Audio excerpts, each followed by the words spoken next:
오늘 저에게 주신 하나님의 말씀은 구약 성경 창세기 47장 9절 말씀입니다. 다 찾으셨으면 저희 함께 봉독하겠습니다. 야곱이 바로에게 아뢰되 내 나그네 길의 세월이 130년이니이다. 내 나이가 얼마 못되니 우리 조상의 나그네 길의 연조에 미치지 못하나 험악한 세월을 보내었나이다 하고 아멘. 기도하겠습니다. 하나님 아버지, 지난밤도 하나님의 은혜 가운데 저희를 살피시고 오늘도 이렇게 저희들 주님 앞에 나와 기도할 수 있는 은혜 주신 것 감사드립니다. 이 시간도 저희의 심령을 새롭게 하사 하나님의 나라만을 소망할 수 있는 저희들 되게 하시고 우리의 눈앞에 있는 좌절됨과 모든 어려운 환경 가운데서도 오직 하나님께서 섭리하시고 계심을 굳게 확신하여서 우리가 마귀와 사탄의 미혹에 넘어지지 않고 끝까지 승리하는 복된 심령들 되게 하여 주옵소서. 간절히 바라옵고 예수님의 이름으로 기도하옵나이다. 아멘. 오늘은 나그네 인생이 세상의 왕을 축복하다라는 제목으로 하나님 말씀 증거합니다. 저희들이 어제 살펴보았던 46장에서 하나님의 허락을 받고 애굽에 도착한 야곱과 그의 아들들은 이제 당시로 말하자면은 당대의 최고의 권력자, 그러니까 온 세상의 지배자라고도 할 수 있는 바로 왕 앞에 서게 됩니다.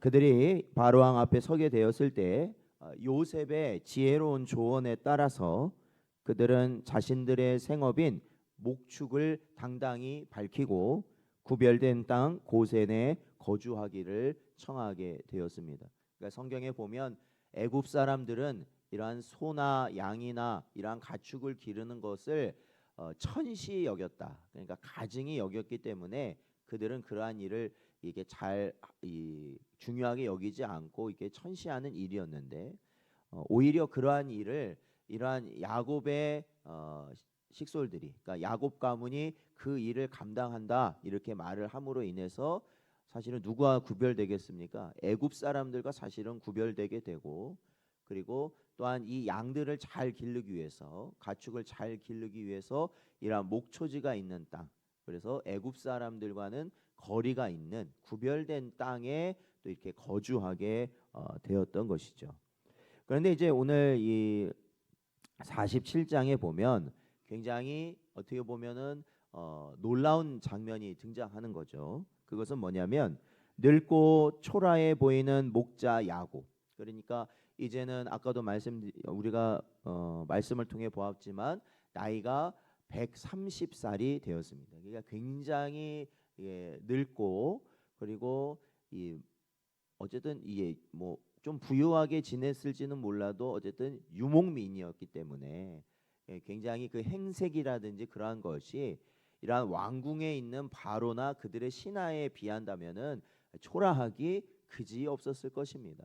그런데 그러한 나이도 많고 행색도 초라하고 정말로 아무런 별 볼 일 없는 그러한 존재로 여겨질 수 있는 야곱이요, 당시 세상의 중심이라고 말할 수 있는 이 바로 왕을 향해서 두 번이나 축복을 하는 장면이 7절과 10절에 등장합니다. 그러니까 바로 왕을 두 번이나 축복하는 것이죠. 우리 장로교 신앙은 성도가 비록 세상에서는 이 나그네와 같다라고 언제나 우리가 고백하고 있으나 영적으로는 만왕의 왕이신 하나님의 대리자로서 이 세상을 축복하는 왕 같은 제사장이라는 것을 또한 우리는 고백하고 있습니다. 그러니까 우리가 육신적으로는 별 볼 일 없을 수 있어요. 가진 것도 그렇고 또 우리가 누리는 것도 그렇고 권세도 그렇고 그러한 것이 세상 사람들보다 그것이 떨어지는 것처럼 보일 수 있습니다. 그러나 우리가 영적으로는 어떠한 존재래요? 하나님의 자녀가 되는 줄로 믿습니다. 그리고 또한 하나님께서 우리에게 이 땅의 사명을 감당하도록 우리를 보내신 하나님의 사자, 하나님의 대사로서의 우리는 직분을 가지고 있는 자들이기 때문에 우리는 세상을 향해서 우리가 당당히 주님의 복음을 전할 수 있는 자들이라는 것을 기억해야 한다라는 것이죠. 야곱은 바로의 권세에 눌리지 않았습니다. 그렇죠. 바로왕 앞에 가서 어떻게 그렇게 말을 할 수 있겠습니까? 당장이라도 바로가 그냥 데려가서 죽여라. 그러면 죽어야 되는 그것이 당시 야곱의 형편인데 바로왕 앞에서 그렇게 당당할 수 있다는 것은 하나님을 내가 바라보지 않고서는 그렇게 할 수 없다는 것이죠. 그래서 그는 하나님이 함께 하시다라는 것을 인정함으로 이 바로 앞에서 당당히 하나님의 복을 선포하였다라는 것이죠. 그러니까 여러분 오늘날 우리가 이 바로 왕을 향해서 복을 선포했던 야곱과 같은 모습은 뭘까요? 물론 우리도 이러한 복된 내용들을 선포하는 그렇죠? 그러한 내용도 있겠지만 제일 중요한 복은 뭐예요? 예수 그리스도의 이름인 줄로 믿습니다. 우리가 담대하게 전해야 될 것은 다른 거 아니잖아요. 그렇죠? 세상에서 건강을 누리고 세상에서 부요를 누리고 이거는 어차피 다 지나가는 것들입니다. 영원한 예수 그리스도의 이름을 선포하는 여러분 되시기를 주의 이름으로 축원드립니다. 1절에서 12절 내용을 잠시 보면 바로가 야곱의 나이를 묻는 장면이 등장하죠. 그랬을 때 야곱은 자신의 인생을 나그네 길이라고 정의하면서 좋은 세월이라고 말하지 않고요. 험악한 세월을 보냈다라고 그는 스스로 고백합니다. 야곱은 수많은 시련을 겪었죠. 그가 어린 시절부터 또 에서의 복을 가로채고 또 그로 인해서 삼촌의 집으로 도망가고 거기서 또 남의 집살이를 그죠? 수십 년 하게 되고 그러면서 또 오게 되고 뭐 이런 일련의 과정들이 있지 않습니까? 또 많은 일들이 있었죠. 많은 위기도 있었습니다. 그런데 그러한 위기와 사실은 많은 어려움을 겪으면서 사실은 야곱은 어떠한 사람이 되었냐면 이제는 자신의 생각과 술수와 자신의 힘을 가지고 살아가는 자가 아니라 하나님만을 의지하는 자로 변화됐다라는 것이죠.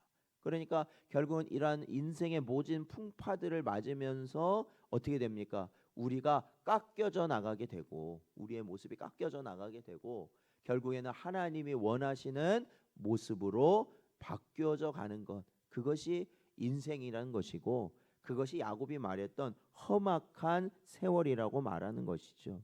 그래서 결국 이것이 우리 성도들이 가져야 할 나그네 신앙이라는 겁니다. 이 땅은 우리의 영원한 정착지가 아니라는 것이죠. 우리는 이 땅을 지나서 영원히 우리에게 허락하실 하나님의 나라만을 소망하며 살아가는 자들인 줄로 믿습니다.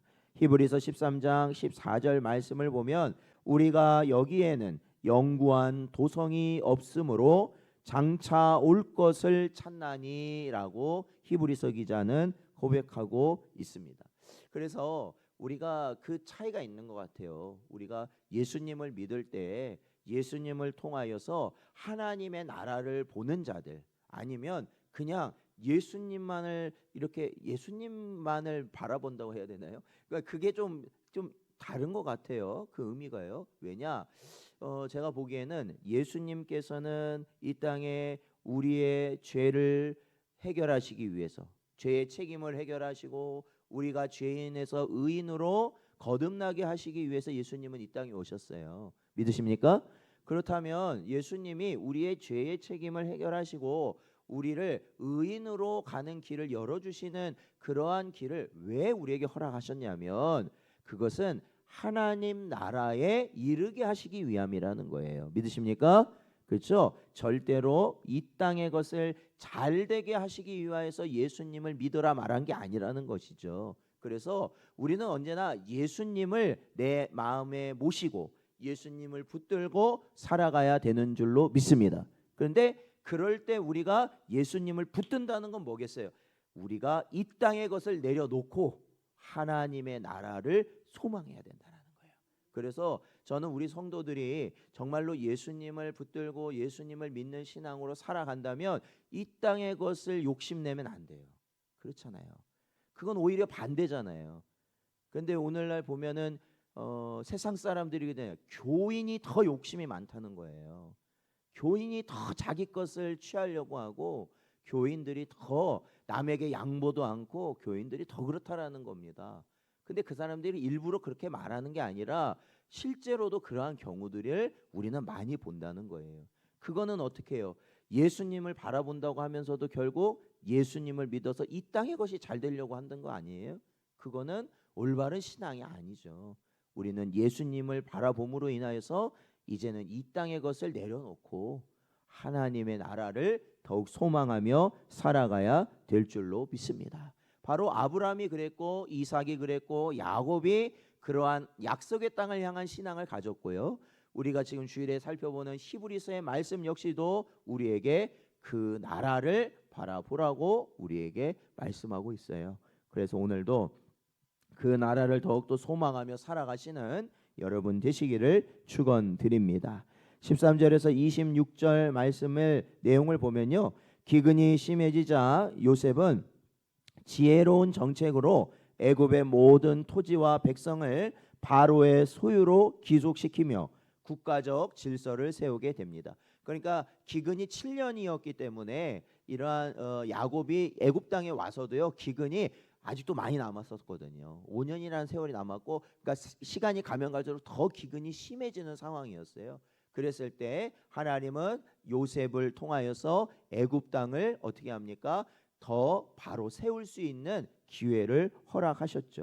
그로 말미암아 애굽 사람들이 요셉으로 말미암아 생명을 구원받을 수 있게 되었다라는 겁니다. 그러니까 여러분, 하나님께서 하나님의 백성을 택하시고 살리실 때는요, 하나님의 백성만 사는 게 아니라 사실은 그 주위에 있는 자들도 복을 얻게 된다라는 것이죠. 그렇죠? 우리가 바른 신앙을 갖고 우리 교회가 바른 신앙을 갖고 우리의 가정이 바로 서면 우리 가정과 우리 교회 주위에 있는 자들도 어떻게 해요?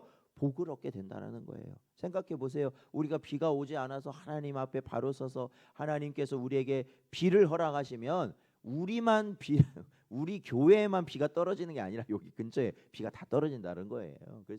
그래서 바로 요셉을 통하여 하나님은 이 야곱의 일가를 구원하시는 이스라엘 족속을 구원하는 일로 요셉을 총리로 세우셨는데, 총리가 세워진 요셉을 통해서 누가 또 살아나요? 애굽의 백성들도 살아났다라는 겁니다. 그래서 하나님께서는 바로 이러한 은총을 모두에게 끼치시는 분이시다라는 것을 알게 됩니다.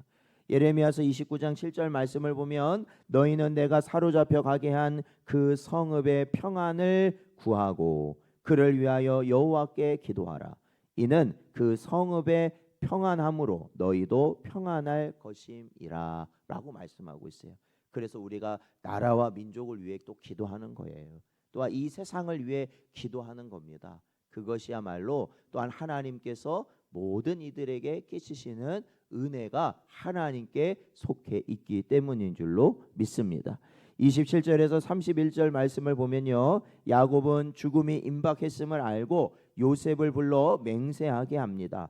그러니까 29절 30절 내용이 나를 애굽에 장사하지 말고 조상의 묘지에 장사하라 이렇게 말해요. 왜 그래요? 애굽은 약속의 땅입니까? 아닙니까? 아니죠. 약속의 땅은 가나안 땅이니까요. 야곱은 그 땅을 소망하고 있을 거예요. 언젠가는 우리가 떠나게 될 터인데 그때 나를 가나안 땅으로 데리고 가라는 것이죠.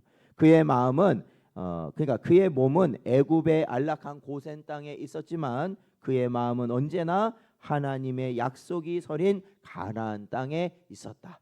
하나님의 땅을 소망하며 살아왔던 자도 야곱이었다라는 겁니다. 야곱은 마지막 순간까지 하나님의 언약을 붙들었다라는 것이죠. 히브리서 11장 13절 말씀을 보면 이 사람들은 다 믿음을 따라 죽었으며 약속을 받지 못하였으되 그것들을 멀리서 보고 환영하며 또 땅에서는 외국인과 나그네임을 증언하였으니라고 말하고 있습니다. 야곱의 유언은 장차 이스라엘이 애굽을 떠나 가나안으로 돌아갈 것을 예고하고 있는, 왜냐하면 하나님 이렇게 말씀을 하셨어요. 하나님 이렇게 떠날 것이 다시 돌아올 것이다라고 말씀하셨기 때문에 그것을 예고하고 있는 믿음의 선포였다라는 것이죠. 여러분, 야곱은 험악한 세월을 보냈지만 그 세월 끝에 세상의 왕을 축복하는 영적 거인이 되었다라는 겁니다. 그는 애굽의 풍요로움에 안주하지 않고 끝까지 약속의 땅을 바라보았습니다.